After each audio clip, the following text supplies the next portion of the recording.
times.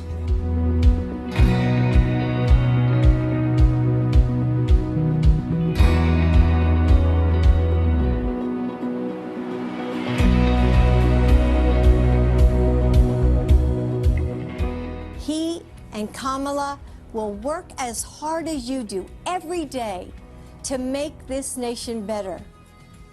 And if I have the honor of serving as your First Lady, I will too.